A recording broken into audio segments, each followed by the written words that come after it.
Buenos días todos. Hoy, ¿cómo están? Soy Sandri.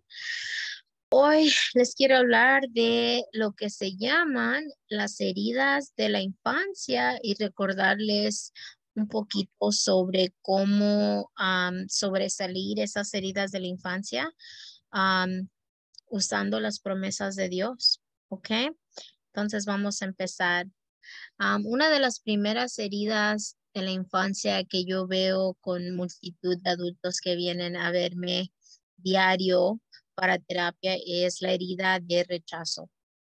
En esta herida, algo sucedido, ya sea en una relación con nuestros padres o con alguien que debería habernos protegido y amarnos, nos hizo sentir que no nos aceptaron tal como éramos.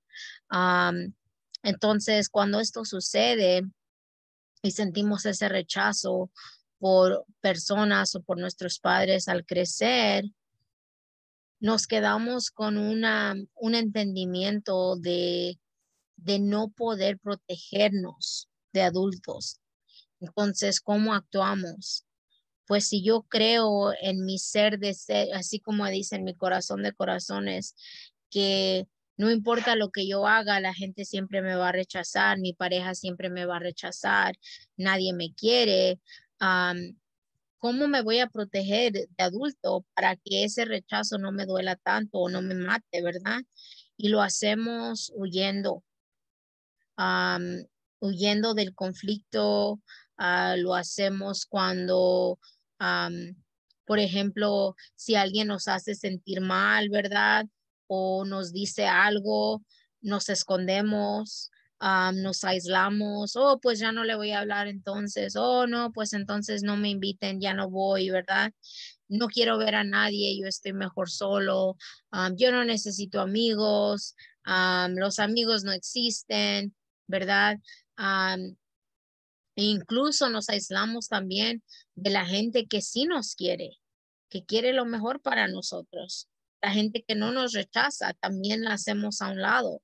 Entonces sentimos que todo el mundo nos rechaza y que no pertenecemos. Entonces es una herida muy común y, y les invito que se pregunten ustedes mismos si es algo con lo que ustedes tienen a veces problema y luego pongan atención a las promesas que tiene Dios para ayudarlos a sobresalir de ese rechazo. La segunda herida de la niñez es la herida del abandono. Aquí en esta herida son personas que tuvieron padres ausentes emocionalmente o físicamente. O sus padres siempre estaban trabajando, am, o estaban perdidos en las drogas o en el alcohol o de mujeriegos o peleando, pero no estaban muy presentes y atentos a lo que los niños necesitaban emocionalmente o físicamente. Entonces, en este patrón de comportamientos que causan esta herida del abandono, hay una negligencia muy grande, que es el abuso más común de todo niño. Entonces, ¿cómo te proteges cuando tienes una herida de abandono de adulto? Haciendo todo lo posible para que la otra persona no te deje. Ya te cambias, ya te haces cirugías, ¿verdad? Tratas esta dieta y aquella dieta, tratas de trabajar dos, tres trabajos porque quieres mantener la seguridad de que esa persona no te va a abandonar, ¿verdad? Haces hasta lo que no por tus hijos sin que te agradezcan, no nada más porque eres buen padre o madre, pero porque sientes que si no lo haces te van a dejar o ya no te van a querer. Atraes problemas para llamar la atención de los demás. So es como no querer decir eres dramático o dramática, pero a lo que realmente no tiene mucha, ¿cómo se dice? Importancia, le pones mucha importancia y cuando realmente es algo grande, lo minimizas. Entonces, prefieres aguantar en relaciones difíciles o que no te sirven que decir, esta relación no es saludable para mí, me voy. Entonces te quedas y abusan de ti, te quedas y te engañan y te quedas y no te aprecian y te quedas, porque quedarte con alguien que no te quiere es preferible a quedarte solo. Y es muy triste porque en realidad lo que hay en el centro de esta persona es un gran miedo a quedarse solo o sola, porque alguien en su niñez lo abandonó o la abandonó. Y quiero que sepan pues que Dios nunca los abandona y que si no conocen a Dios es un gran momento para buscar su cara y empezar a aplicar esas promesas a sus vidas y curar ese, esa herida de abandono, ¿ok? La tercera herida de la niñez es la herida de humillación. Entonces, en esta herida, usualmente creciste o crecieron en familias o con padres que los ridiculizaron. O sea, se reían de ustedes, se avergonzaban de ustedes, les decían, me das vergüenza, ¿verdad? No, no vengas, ¿verdad? Ay, no, te van a ver. Entonces, cuando alguien siente humillación por ti de niño, es horrible. Entonces, cuando llegas de adulto y tienes ¿verdad? Como una nube de estar sintiendo de que, ay, donde quiera que voy no me van a querer o me van a decir algo, o voy a caer mal, o ¿verdad? Los voy a enfadar, ¿verdad? ¿Cómo te proteges de adulto? Te proteges con negarte las necesidades tuyas. Entonces, te centras en las necesidades de los demás y lo que los demás necesiten, pero no en lo que tú necesites. Siempre alguien viene primero, siempre lo que ellos ocupen y no lo que tú ocupes. Entonces, tú siempre estás llenando el vaso de alguien más y nadie llena tu vaso. Entonces, aquí sientes una gran culpa y vergüenza, ¿verdad? Que te impiden aceptarte a ti mismo o a ti misma y cuidarte.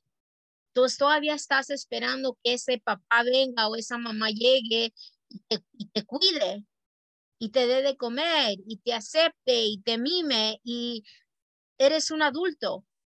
Es tu responsabilidad de hacer estas cosas por ti mismo. Ni tu pareja ni tus padres son responsables después de llegar a adultez. Entonces, por eso siempre resulta más fácil ocuparte en los problemas de los demás que en los tuyos.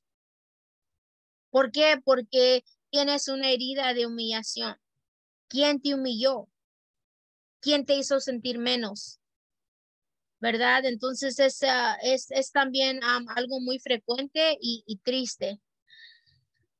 La siguiente herida de niñez es la herida de la traición. En esta herida no te cumplieron lo que te prometieron. Hace varios años tuve un cliente, una persona con la que estaba trabajando y recuerdo en una sesión muy claro que esta persona tenía un gran miedo a ser abandonado y tenía muchos problemas con celos e incertidumbres de sí mismo y con su pareja. Y en una de nuestras sesiones le preguntaba yo, pues, ¿qué evidencia tienes que tu pareja te está haciendo infiel? No, pues ninguna, pero es que yo siento, yo siento, yo siento. Y es que la realidad es que no tengo confianza, no confío en él. Siento que me va a traicionar de alguna manera. Entonces, después de preguntar más preguntas socráticas, tratando de entender su proceso interno, salió algo muy interesante. Salió que cuando él era niño, como de 6 años más o menos, su papá le dijo que si él sacaba una A o un 10, ¿verdad? Depende de donde sean, en tal clase, que él lo iba a llevar a Disneylandia. Entonces, esta personita, pues muy entusiasmado, se puso a intentar lo más que podía para sacar ese 10 y pues para que con su papá lo llevara a Disneylandia porque le había prometido. Y entonces su papá era troquero, se me olvidó decirles, entonces su papá no estaba mucho en casa.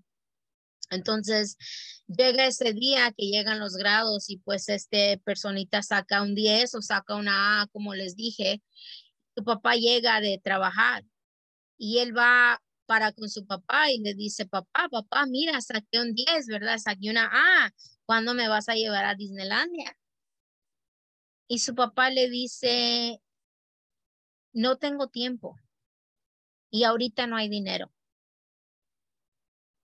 Y se va muy apagado el cliente, ¿no? Entonces, de ahí él aprendió que aunque él se esfuerce lo más que pueda, las cosas no van a trabajar para él, no van a salir como él espera. Entonces él adoptó un patrón cognitivo falso de que no importa lo que él haga porque siempre va a ser traicionado. No le van a mantener esas promesas, no hay fidelidad en este mundo. Entonces, claro que ese nada más es un ejemplo, pero te enseña cómo esta persona que tiene este tipo de herida de traición se protege de adulto. Esta persona siempre está en hipervigilancia, constantemente mirando que no le vayan a hacer, chequeando el teléfono de su pareja, uh, observando si ya miró a tal persona o quién te está hablando, porque siempre está esperando a que caiga ese otro zapato, o sea, como quien dice, a que caiga la chancla, right? Entonces, estas personas tienen que controlar lo que ocurre a su alrededor y si no lo controlan, les entra una ansiedad interna muy fuerte, ¿verdad? Que es peligrosa porque, porque los enferma. Y lo triste aquí es que siempre tratan de evitar las sorpresas. Y las sorpresas suceden. No importa cuánto trates de controlar para que no haya, las cosas cambian y situaciones pasan. Entonces nunca podemos estar preparados para lo que venga. En ese sí. Entonces también lo que pasa es que se convierten en personas muy exigentes, muy criticonas, muy juzgonas o juzgones. Para todo tienen respuesta, ¿no?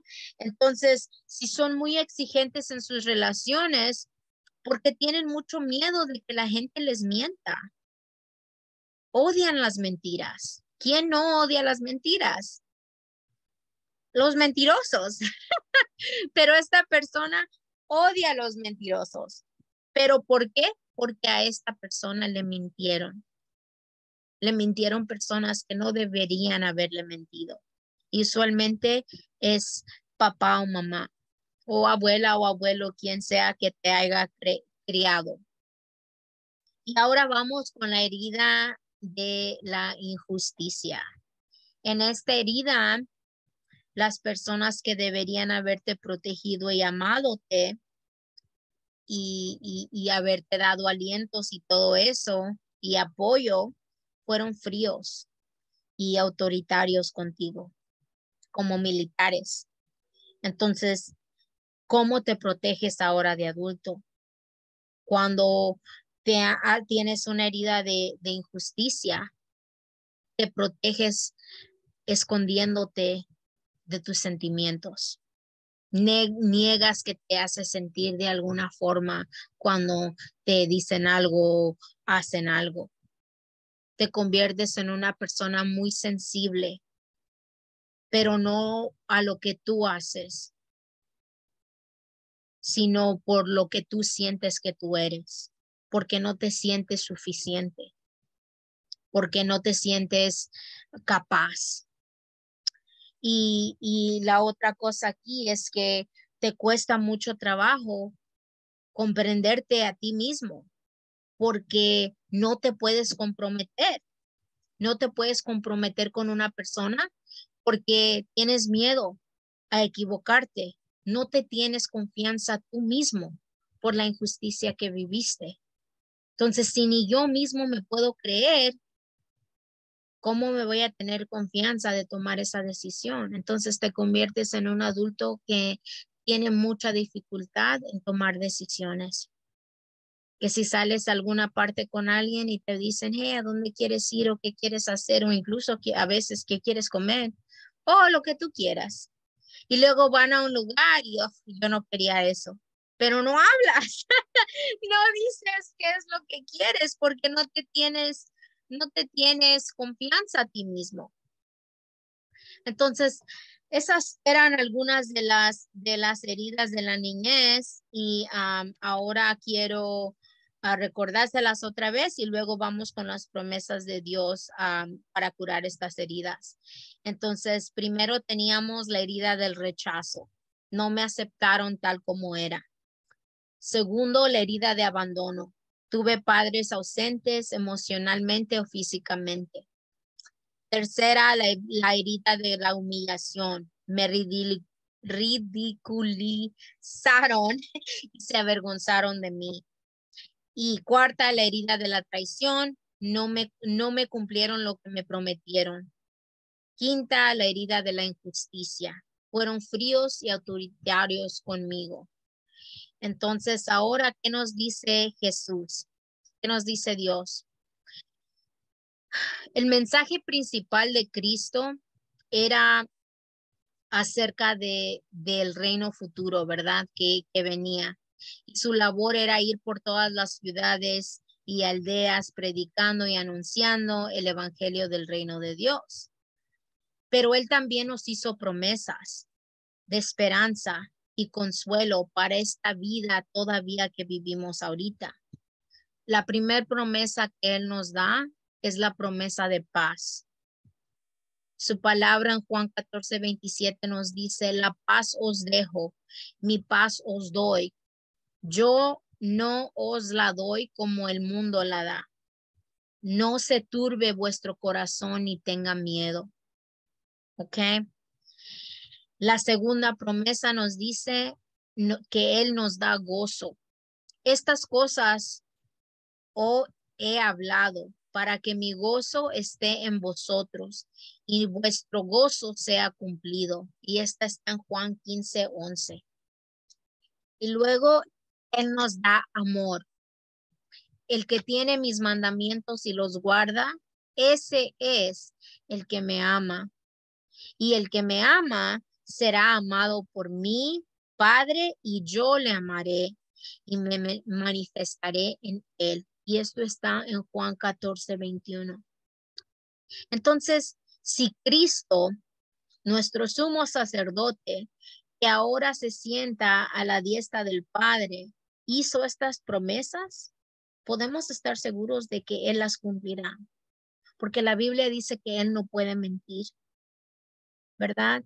Y entonces Él nos dijo, no te desampararé, ni te dejaré, de manera que podemos decir confiadamente, el Señor es nuestro ayudador, que no le temeremos a lo que el hombre nos pueda hacer, porque Él ya lo venció. Y esto está en Hebreos 4:14 y 13:5-6. Entonces, como nos dice el autor de Hebreos, Jesús además es mediador de un mejor pacto establecido sobre mejores promesas. Una de las promesas dice que si nos arrepentimos y cambiamos nuestros pecados, serán perdonados. La sangre de Jesucristo, su Hijo, nos limpia de todo pecado. Si confesamos nuestros pecados, Él es fiel y justo para perdonar nuestros pecados y limpiarnos de toda nuestra maldad. Y esto está en 1 Juan 7, 1 Juan 1, 7, 9. Y luego la segunda promesa nos dice que Dios nos da el Espíritu Santo. Por cuanto sois hijos, Dios envió a vuestros corazones el Espíritu de su Hijo, el cual clama, Abba, Padre. Entonces, Él es nuestro papá, ¿verdad? Y Él nos dejó a su espíritu para guiarnos y ayudarnos y confortarnos en esos momentos que nos sentimos rechazados, abandonados, que no nos sentimos justos, justificados, santificados, pero sí lo somos. Y esto está en Galatas 4:6. También nos promete que seremos resucitados en el futuro, porque el Señor mismo con voz de mando, con voz de arcángel y con trompeta de Dios descenderá del cielo y los muertos en Cristo resucitarán primero. 1 Tesalonicenses 4:16. También nos promete que Dios nos dará vida eterna y esta es la promesa que Él nos hizo, la vida eterna. 1 Juan 2:25.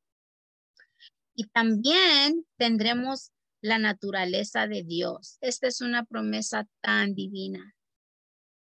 Como todas las cosas que pertenecen a la vida y a la piedad nos han sido dadas por su divino poder, mediante el conocimiento de aquel que nos llamó por su gloria y excelencia, por medio de las cuales no ha dado preciosas y grandísimas promesas, para que por ellas llegaseis a ser participantes de la naturaleza divina, habiendo huido de la corrupción que hay en el mundo a causa de la concupiscencia. 2 Pedro 1:3-4. Entonces, aquí, ¿qué nos está prometiendo, gente? ¿Verdad? Como vimos en el principio, Dios quiere que mantengamos firme nuestra esperanza y confiemos en Él. Dios no puede mentir y todas sus promesas son en Él sí y el amén, por medio de nosotros para la gloria de Dios. Es por eso que la Biblia nos exhorta diciéndonos, creed en el eterno vuestro Dios y esperad en Él a todo tiempo. Todo el tiempo tenemos que estar preparados porque Él puede venir a cualquier momento. Por último, vamos a ver lo que Cristo nos dice sobre su venida. He aquí, yo vengo pronto. Retén lo que tienes para que ninguno tome tu corona. Esa es una oración diaria mía. Que Él me dé las fuerzas de retener lo que me ha dado, para que el día que Él regrese me encuentre limpia y blanca como la nieve. ¿Ok? Al que venciere le daré que se siente conmigo en mi trono, así como yo he vencido y que me he sentado con mi Padre en su trono. El que tiene oído, que oiga lo que el Espíritu de las iglesias dice. Esto está en Apocalipsis 3:21-22. Entonces, por último, Dios es fiel a sus promesas y podemos estar seguros de que Él las va a cumplir. La pregunta aquí es, ¿qué tan importantes son sus promesas para nosotros? ¿Cómo vamos a saber sus promesas si no abrimos la Biblia y leemos? ¿Ok? Es muy importante que lo hagamos. Les invito, por favor, a conocer las historias, ¿verdad? De todas las personas en la Biblia que se han, ¿cómo se dice?, beneficiado de las promesas tan grandes y divinas de Dios. Que Dios me los bendiga y que les haya ayudado un poquito este recordatorio. Ok, goodbye.